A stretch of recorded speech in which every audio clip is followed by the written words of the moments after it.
Hello and welcome to News News live from Islamabad. I'm Jawad Tehami and these are the headlines.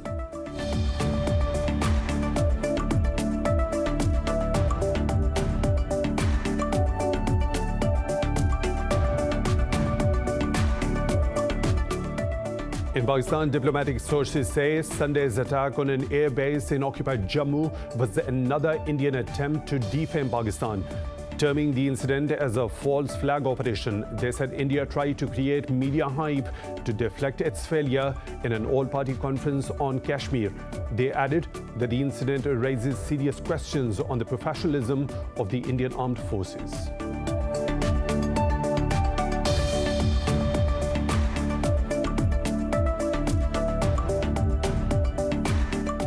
Meanwhile, Indian forces have martyred another civilian in occupied Kashmir's Srinagar district.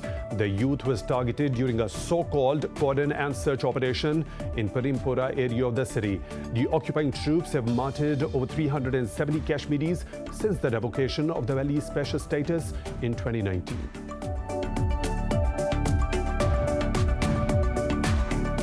In Afghanistan, the Taliban claim to have captured 4 more districts as fighting rages amid the withdrawal of the foreign troops.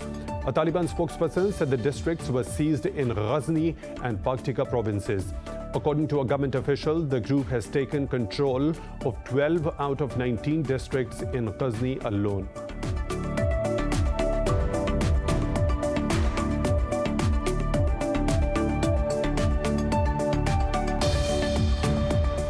The US says the airstrikes against Iran-backed militia in Iraq and Syria was a necessary action to limit escalation. Talking to reporters in Rome, Secretary of State Antony Blinken said the action sends a clear and deterrent message to the militia. Meanwhile, the Iraqi government has condemned the strikes and said it would study all legal options to prevent such actions in future.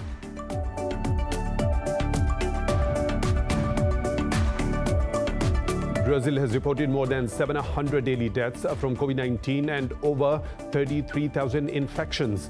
Meanwhile, Pakistan has reported 20 more fatalities and a little over 900 cases in the past 24 hours. Globally, the virus has claimed more than 3.9 million lives and has infected over 181 million people.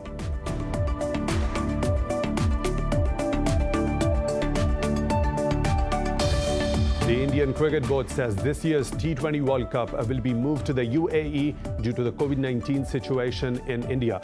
An Indian Cricket Board official said the International Cricket Council will soon be informed about the decision.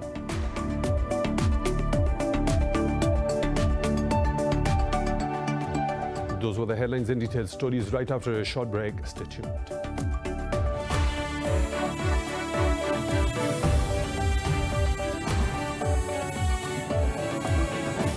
Welcome back, and now for the news in detail. In Pakistan, diplomatic sources say Sunday's attack on an air base in occupied Jammu was another Indian attempt to defame Pakistan.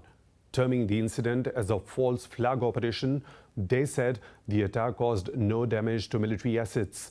They added that unlike the established pattern, no group claimed responsibility for the attack.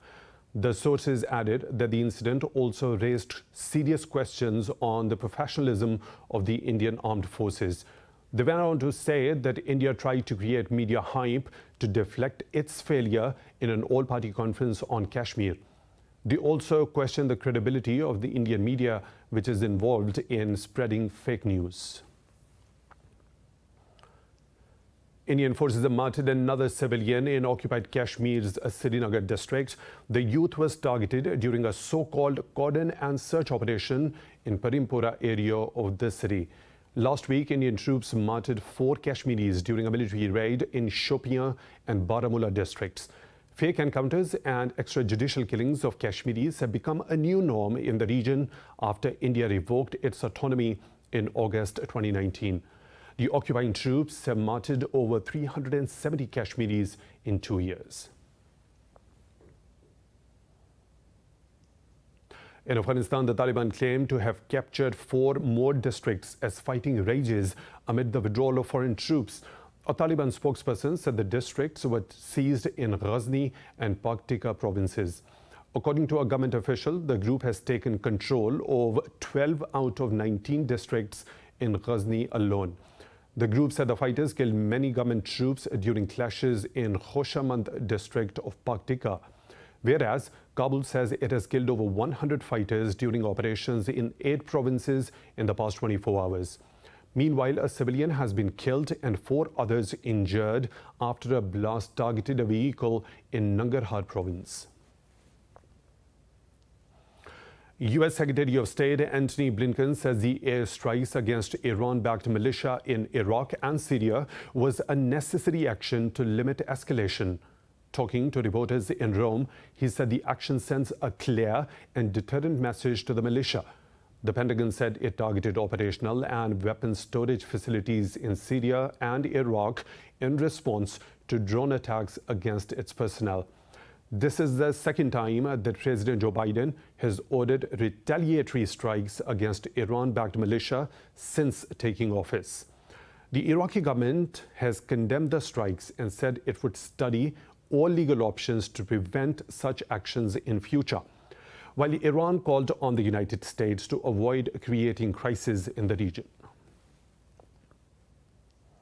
Iran says it has yet to decide whether to extend a monitoring deal with the UN nuclear watchdog, which lapsed last week. This follows a warning by Washington that Tehran's failure to renew the deal would complicate talks to revive the 2015 nuclear accord. Talking to the media, a foreign ministry spokesperson Saeed Khatibzadeh said there has also been no decision about deleting the data and footage from the agency's cameras. Earlier, the Speaker of Iran's parliament said Tehran will never hand over images from some nuclear sites to the UN. Mohammad Bakir Kalibaf said a monitoring agreement with the International Atomic Energy Agency has expired. Both sides struck the 3-month pact in February after Tehran decided to reduce cooperation with the agency. The Arab coalition in Yemen says it has shot down 6 armed Houthi drones and 4 ballistic missiles in the past 48 hours.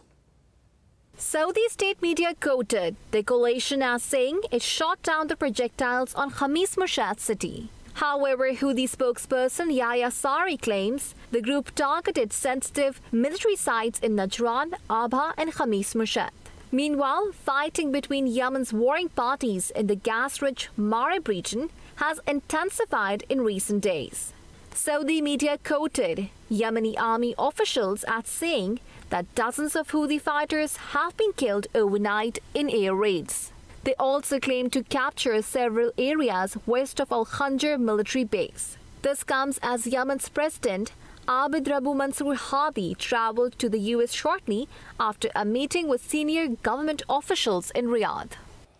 Moving on, the US-led Global Coalition is convening a plenary ministerial meeting in Rome today to discuss strategies to combat ISIS. In a statement, the Italian Foreign Ministry said the meeting will be an opportunity to reaffirm the coalition's cohesion in ensuring a lasting defeat to ISIS. Foreign ministers of 83 states will sit down in Rome today to assess and address challenges posed by terrorist groups in Syria, Iraq, Africa, and Afghanistan. German Foreign Minister Heiko Maas warned that the ISIS militant group is gaining influence beyond Iraq and Syria. Maas added that they will not allow the terrorists to move further even an inch in Africa. Moreover, British Foreign Minister Dominic Raab plans to pledge $20.4 million towards the fight against ISIS. Raab reiterated his support to combat terrorism in Africa and said they stand with African partners to tackle the growing threat from ISIS. In addition to coalition members, the meeting will be attended by the leaders of NATO, EU, and African states. Moving on, Pakistan has rejected Kabul's assertion that the banned Tehreek-e-Taliban Pakistan did not operate on Afghan soil. In a statement, the Foreign Office said the assertions are contrary to the facts and various UN reports that corroborate the presence of TTP in Afghanistan. It said the TTP had launched several terror attacks inside Pakistan using the Afghan soil. The Foreign Office added that Pakistan has always stressed the need for meaningful engagement with the Afghan side for addressing all issues. It said Pakistan has been making sincere efforts for facilitating intra-Afghan talks and hopes that the Afghans would seize this opportunity for lasting peace. Ukraine and the US will start a military exercise involving more than 30 countries in the Black Sea on Monday. The exercise follows Moscow's heightened tensions with NATO and Kiev. In a statement, the US Navy's 6th Fleet said Washington is committed to maintain security in the Black Sea. It said the sea breeze drills will focus on amphibious warfare, land maneuvers, and anti-submarine warfare. NATO, Israel, Canada, Australia, Germany, France, UK, Pakistan, Japan, South Korea, the UAE are among the participating nations. They will provide 5,000 troops, 32 ships, and 40 aircraft to the 2-week-long drills. Meanwhile, Russia's defense ministry says it will be monitoring the movements of the international ships participating in the drills. Moscow has accused the European Union of mimicking US policy towards Russia. In an article, Foreign Minister Sergei Lavrov said the bloc wishes to normalize ties right after the US-Russia summit. He said Brussels is following in the footsteps of Big Brother Washington. But Lavrov said it is yet to be determined if the fruits of the Geneva summit materialize. He added, the West does not like Russia standing up for states that have become victims of its adventures. Lavrov said Moscow is accused of aggressive policies when it counters ultra-radical and neo-Nazi tendencies of the West. Russia has rejected claims that its military instructors in the Central African Republic have been involved in the killing of civilians. At a press briefing, Kremlin spokesman Dmitry Peskov categorically denied the assertion. During a UN Security Council session last week, the US, France, and the UK accused Russia of committing human rights abuses in the country. They said the Russian military contractors also obstructed UN peacekeepers from performing their duties. The mineral-rich Central African Republic has faced deadly fighting since 2013. A peace deal between the government and 14 rebel groups was signed in February 2019, but large-scale violence has continued. China and Russia have agreed to extend the Treaty of Good Neighborliness and Friendly Cooperation on the 20th anniversary of the pact. In a joint statement, Chinese President Xi Jinping and his Russian counterpart Vladimir Putin officially announced the extension. Speaking to Xi virtually, Putin said the treaty is supported in defending the territorial integrity. Putin said Russian-Chinese coordination plays a stabilizing role amid dismantlement of arms control agreements across the world. He said the treaty would be automatically extended for another 5 years after it expires in February next year. Putin also held a summit with his US counterpart Joe Biden in which they decided to cooperate in some areas despite their tense relations. Myanmar's military says the country intends to expand its cooperation with Russia. In an interview, the coup leader said the country needs to enhance its defense capabilities due to the interest of major powers. Min Aung Hlaing said he discussed air defense with the Russian Defense Minister Sergei Shoigu in Moscow last week. Hlaing said Myanmar's military has become one of the strongest in the region thanks to Russia, whereas lawyers in Myanmar say the situation is worsening amid mounting harassment and arrests. The military has detained at least 5 lawyers for defending politicians and activists in the past month. Meanwhile, the nationwide anti-coup protests continue despite the killing of over 880 civilians. More stories to follow, but right after a short break. Stay tuned.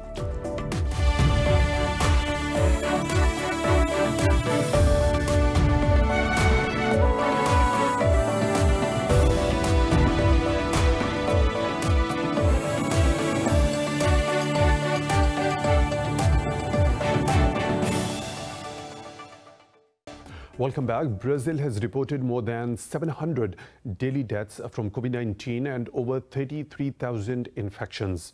Globally, the virus has claimed more than 3.9 million lives and has infected over 181 million people. More in this report.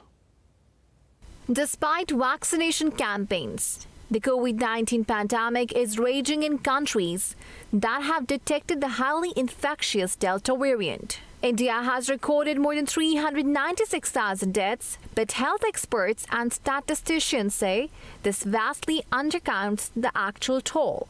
Thousands of migrant workers are fleeing Bangladesh's capital Dhaka ahead of a new tough coronavirus lockdown.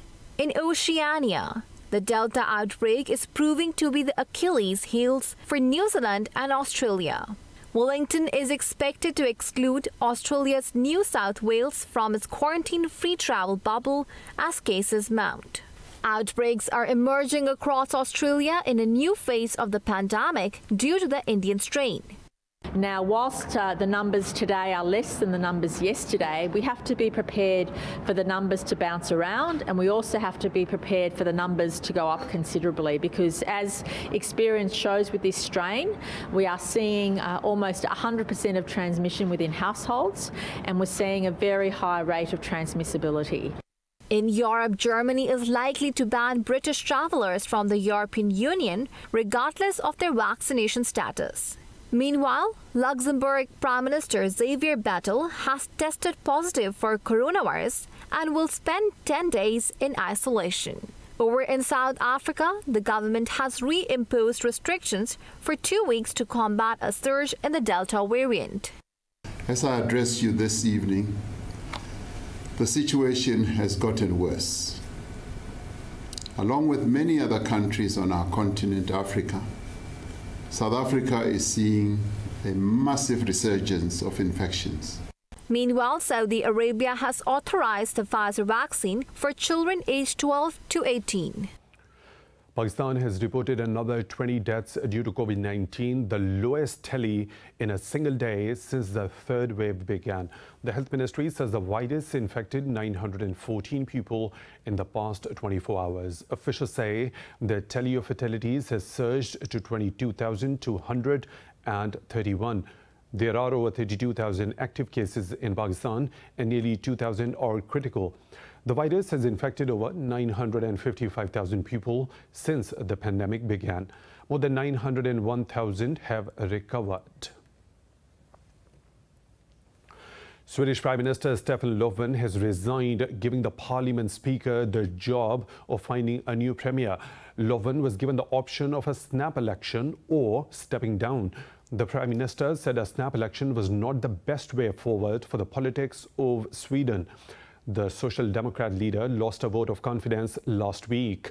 Löfven failed to find a fresh backing in the parliament, which might have resulted in his re-election. His resignation was triggered after the Left Party withdrew its support over the softening of immigration laws. A recently freed Catalan leader has denied rumors of a quid pro quo agreement with the Spanish government. Oriol Junqueras said his Republican left-wing party had not requested any relief from the government. He said the pardons of the jailed Catalan separatist leaders do not guarantee their support for the government's 2022 budget. Republican support is crucial for the Spanish Prime Minister Pedro Sanchez's budget plan. However, Junqueras said it would only back the budget if it benefits Catalonia. Turkey and Azerbaijan have started joint military drills in Baku. The Defense Ministry of Azerbaijan says the exercises are in line with a bilateral agreement on military cooperation. They said the main objective is to improve cooperation between armies of the two countries during combat operations. The exercises will last until June 30th and involve up to 600 military personnel, 40 tanks and other armored vehicles. Moreover, artillery, combat and transport helicopters, unmanned aerial vehicles and auto vehicles will also participate. South Korea says it plans to take part in a large-scale naval exercise by the US and Australia next month. The Talisman Sabre exercise is the largest bilateral training activity between Washington and Canberra. The Korean Defense Ministry said it will send a 4,400-ton class destroyer to the drill in Australian waters. Britain, Canada, New Zealand and Japan will also join the exercise. Meanwhile, Australia's Defense Ministry says the drill will be scaled back due to the COVID-19 pandemic. Around 17,000 personnel are set to take part in the exercise, about half the number in 2019. Hamas political chief Ismail Haniyeh is in Lebanon as part of an Arab tour to rally support for the Palestinian cause. In a press briefing in Beirut, Haniyeh said the visit aims to advocate for the rights of Palestinians. He said Palestinians have a right to return and rejected any notion of another homeland.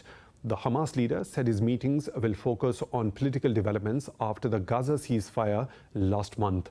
Hamas seeks to revive support against the Israeli occupation during the tour that included Egypt, Morocco and Mauritania. In Somalia, at least 30 people have been killed in an Al-Shabaab attack in the semi-autonomous state of Galmudug. A military official says the Al-Qaeda-linked insurgents used car bombs to target the military base in Whistle Town. He said the attack triggered a fight between the militants and the government troops, along with armed locals.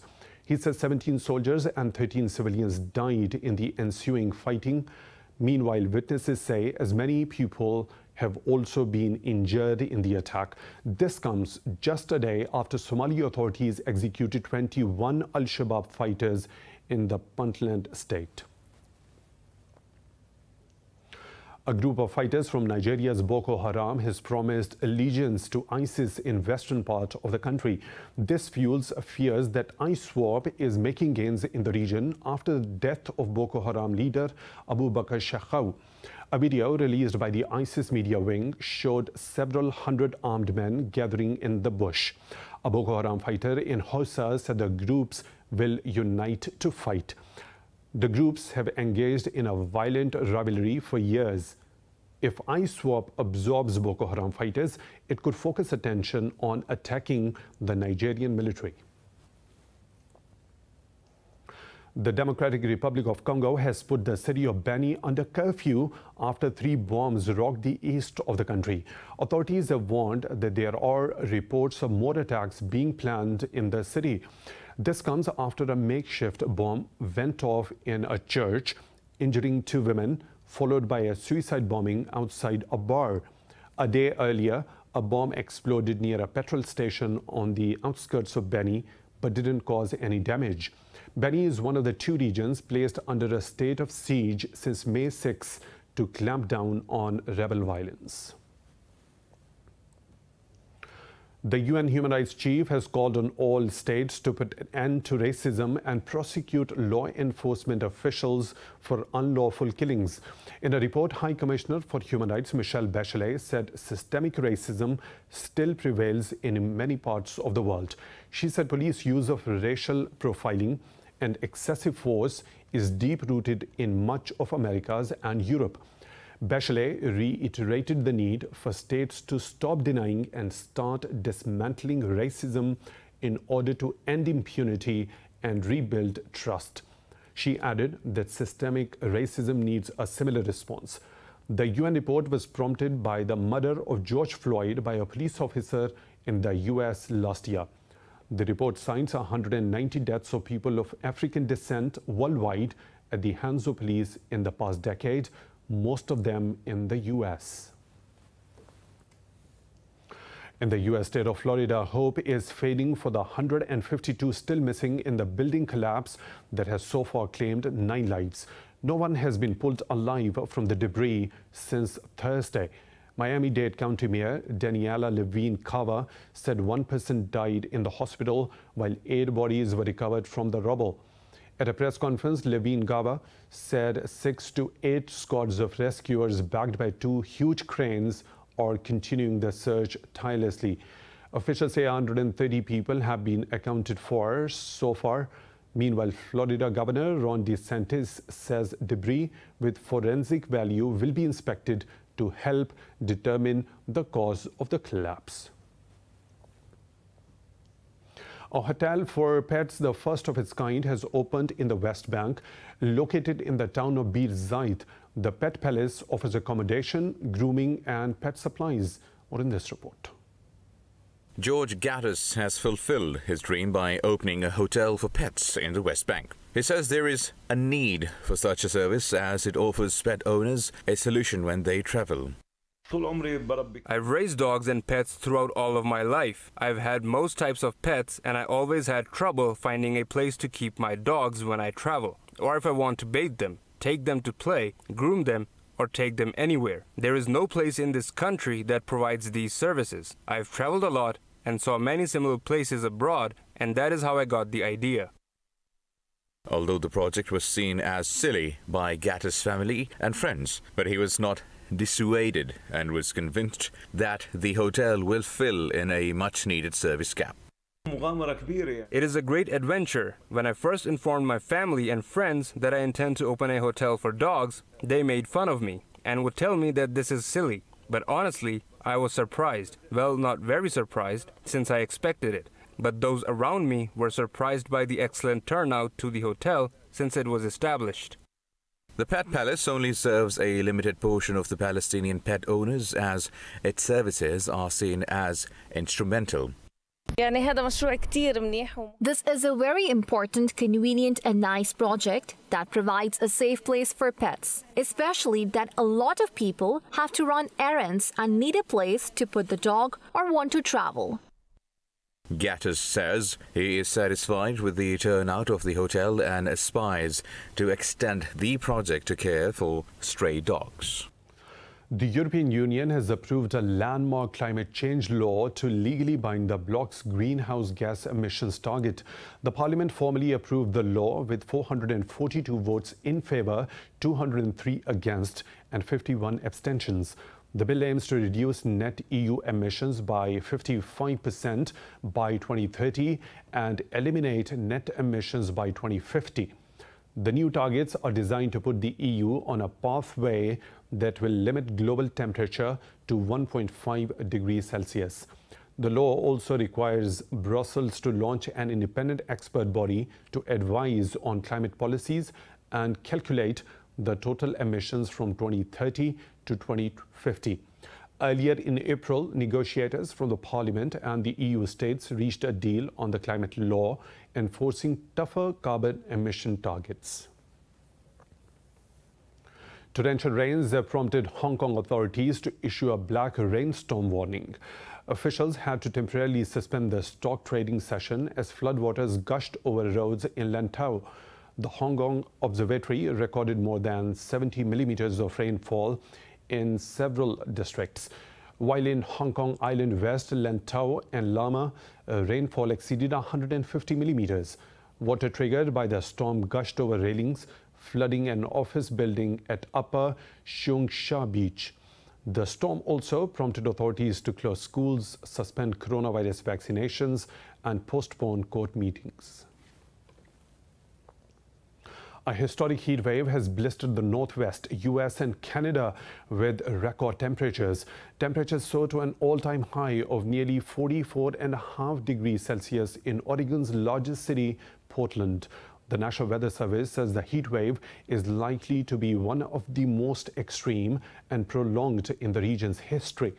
It has already placed all of Washington and Oregon under an excessive heat warning.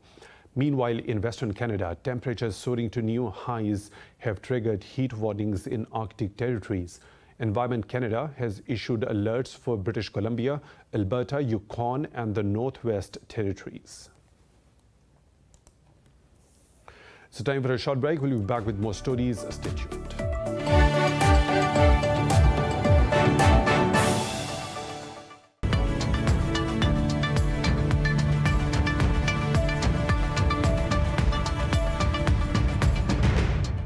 The lows and the highs of the business world now. The demand for Pakistani mangoes is skyrocketing these days, and exporters have become increasingly keen in getting a phenomenal cashback. The mango export target has increased to 170,000 tons. What in this report by our correspondent, Manahil Ahmed. Pakistan, being an agriculture country, prides itself in the quality of food. Known as the king of fruits, Pakistani mangoes are reaching markets of the Middle East, Europe, Japan, and Australia. Minister for National Food Security and Research Syed Fakhr Imam said exports of Pakistani mangoes have been the highest in the past 8 years. Exports increased, and one of the major reasons for export, from 110,000 tons, they went up to 142,000 tons. I think this year, if all things go well, we should exceed the 142,000. Azam Khan, who exports mangoes to the Middle East, is also optimistic about achieving the export target. We are supplying from Sindh, Tandola Yar, 100,000 kilos every month, and we're empowering the farmer by giving him access to Middle East markets. Pakistan produces 1.7 million tons of mangoes. Among many, Sindhri and Chaunsa are of top quality mangoes exported from Pakistan. Manahil Ahmed, Indus News, Islamabad. Moving on, Britain and Singapore will start talks on digital trade agreement on Monday. It could remove trade barriers to digital technology. British Trade Minister Liz Truss says a deal with Singapore will keep London at the forefront of the technological revolution. In a statement, she said the agreement will ensure Britain leads the way in fintech and cybersecurity. Truss added the UK will be the first European state to negotiate a digital economy agreement. The talks are a part of London's post-Brexit attempts to become a global tech powerhouse. U.S. stocks have opened mixed as investors await corporate earnings later this week. The Dow Jones Industrial Average fell nearly 0.5% down at open, while the S&P 500 remained largely unchanged at open. However, the tech-heavy Nasdaq Composite rose nearly 0.75% higher at open. Meanwhile, oil prices fell ahead of this week's OPEC Plus meeting. And that is all for now. With the latest updates, you can follow us on social media at IndusTop News.